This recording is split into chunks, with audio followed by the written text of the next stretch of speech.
I came to Berlin today to really share in supporting the governor's proposal on increase of $200 in the first year and $205 or $204 in the second year of the budget proposal for education. I was delighted to discover that the Senate and House have determined that they were not going to attempt to break down and start from a base budget and consider the governor's proposal, as well as the elimination of a whole bunch of language issues that get drawn into the budget proposal. I do believe that although this does not fully help school districts that are low-funded districts like Oshkosh to fully recover their financial condition, it does put us in a position that we can certainly delay and hope for the future with a more equitable funding formula, the ability to effectively operate without turning to our voters for potentially additional property tax increases. In the state of Wisconsin, property taxes are high. I have past experience with Minnesota, and the diversity of taxes lead to an extreme burden on property taxpayers, especially the poor and retirees.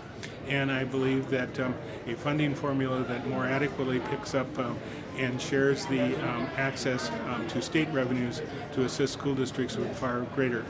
The second part of my message was to make sure that we consider a study that would create greater equity in funding. We heard from our neighbors, for example, in the Green Lake area, of their being off the formula, yet in reality their ability to generate funds being off the funding formula, their students have about $20,000 per year behind each child, and we have barely over $12,000 behind. A child's home zip code should not be the determiner of the educational opportunities for them in the future as we prepare them in local school districts. Every child should have equitable access to the same support and funding in supporting education in their home communities, regardless of where they live.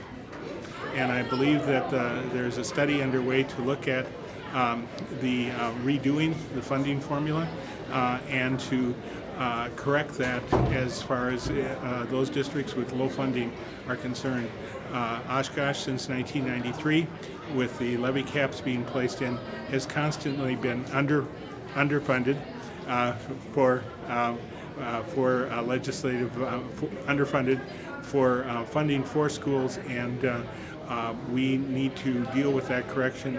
We are also in the lowest 20% of school districts funded in the state because of that that gap put in and the control put in 1993.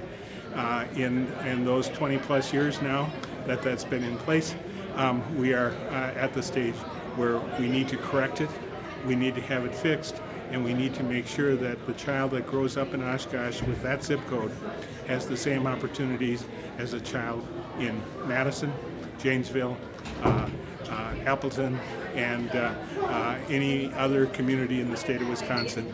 There should not be a determiner of your location being fortunate or unfortunate.